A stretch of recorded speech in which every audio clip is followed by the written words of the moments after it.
की क्लास में हम संस्कृत व्याकरण का नया टॉपिक है अपना अव्यय। अव्यय के बारे में विस्तार से हम अध्ययन करेंगे। अब अव्यय शब्द होते क्या हैं, देखिए इनके बारे में जानेंगे। अव्यय शब्द होते क्या है और किन्हें कहते हैं। देखिए अव्यय जो शब्द है, अव्यय शब्द का अर्थ है जिसमें व्यय ना हो, अर्थात जिसमें कोई भी किसी भी प्रकार से परिवर्तन या विकार ना हो, जो जैसा है वो वैसा ही बना रहता है, उसे हम अव्यय कहते हैं। अब देखिए संस्कृत भाषा में जो लिंग होते हैं आपके तीन होते हैं, पुल्लिंग, स्त्रीलिंग, नपुंसकलिंग। चाहे वाक्य आपका पुल्लिंग का हो, चाहे स्त्रीलिंग का हो, चाहे नपुंसकलिंग का हो, वाक्य कैसा भी हो, ये शब्द अगर उन वाक्यों में आते हैं तो उनका अर्थ को कभी भी परिवर्तन नहीं होता। वह शब्द जैसा है वो वैसा ही बना रहता है, यानी कि उनका अर्थ जो है वो पुल्लिंग वाक्य हो, चाहे स्त्रीलिंग का हो, चाहे नपुंसकलिंग का हो, उनके अर्थ में कोई भी परिवर्तन नहीं होता है। सेकंड आपका विभक्तियां आपकी सात होती हैं, उनमें से अगर कोई भी वाक्य आ जाता है, विभक्ति आ जाती है तो उनमें भी कोई भी परिवर्तन नहीं होता। किसमें? अव्यय शब्दों में कोई परिवर्तन नहीं होता विभक्तियों के अकॉर्डिंग। वचन होते हैं आपके तीन, एक वचन, द्विवचन और बहुवचन। बाकी आपके चाहे एक वचन का हो, चाहे द्विवचन का हो, चाहे बहुवचन का हो, अगर उनमें अव्यय शब्द आता है तो उनमें भी कोई भी किसी भी प्रकार का परिवर्तन नहीं होता है और वह हमेशा समान ही रहते हैं। अब देखिए अव्यय शब्द आपके, हमने जाना अव्यय शब्द किन्हें कहते हैं और कहाँ कहाँ इनका परिवर्तन नहीं होता है। अब जानेंगे हम अव्यय शब्द के भेद।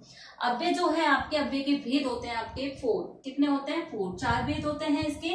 पहला होता है उपसर्ग, दूसरा होता है क्रिया विशेषण और तीसरा होता है समुच्चय बोधक अव्यय और फोर्थ होता है आपका विस्मयादि बोधक अव्यय।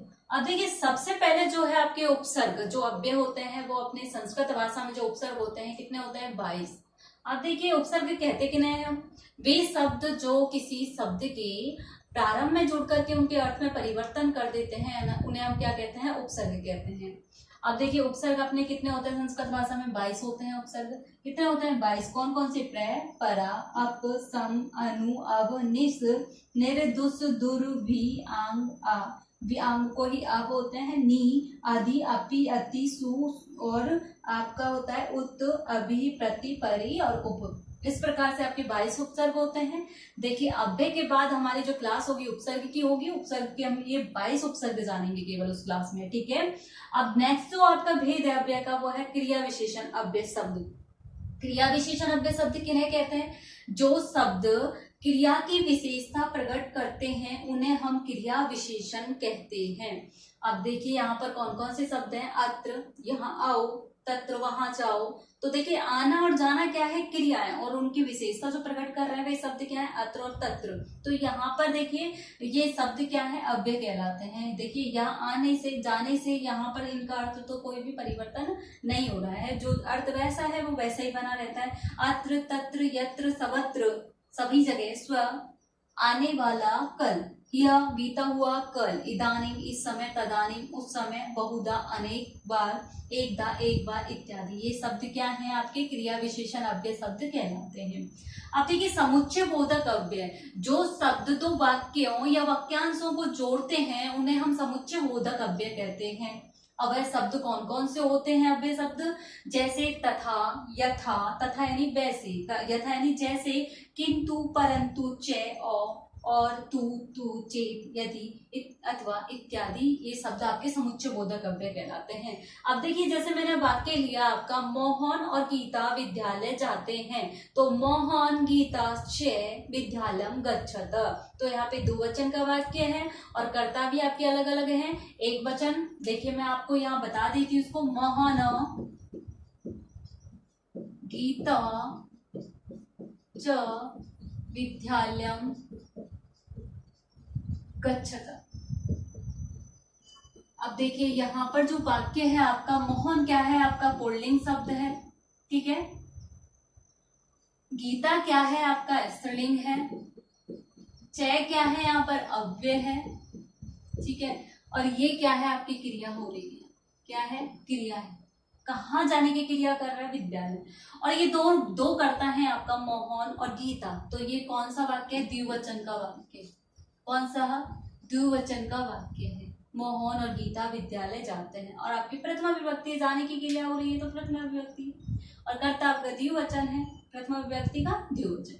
अब देखिए यहाँ पर मौन पुल्लिंग, मैंने क्या कहा आपको? यहाँ तीनों लिंग में हो, चाहे आपकी विभक्तियां हो चाहे वचन हो, वचन आ गया आपका दो वचन, ठीक है, आपके लिंग भी आ गए, मोहन भी हो गया और स्त्रीलिंग गीता भी हो गया, लेकिन चय का अर्थ तो यथावत ही है, इसमें तो कोई परिवर्तन नहीं हो रहा, अर्थ तो यही है। और देखिए ये जो समुच्चय बोधक दो कर्ताओं को जोड़ रहा है ये, तो ये समुच्चय बोधक भी हो गया। इस प्रकार से आपके अव्यय शब्द का अर्थ ये है, चाहे वाक्य चाहे पुल्लिंग का हो चाहे स्त्रीलिंग का हो, उन शब्दों का अर्थ जो अव्यय शब्द है वो वैसे ही रहते हैं, उनके अर्थ में कोई भी प्रकार का परिवर्तन नहीं होता, उन्हें हम अव्यय शब्द कहते हैं, ठीक है।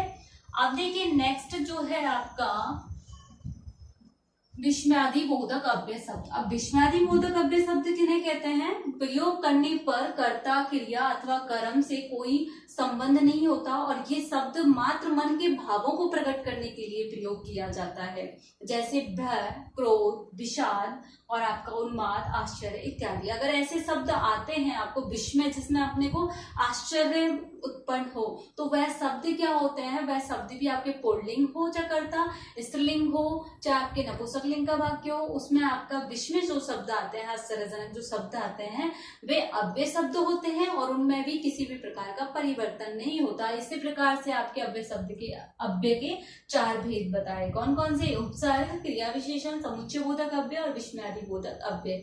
अब देखिए अब बात आती है अपनी अव्यय शब्द कौन कौन से होते हैं और उनका अर्थ क्या होता है।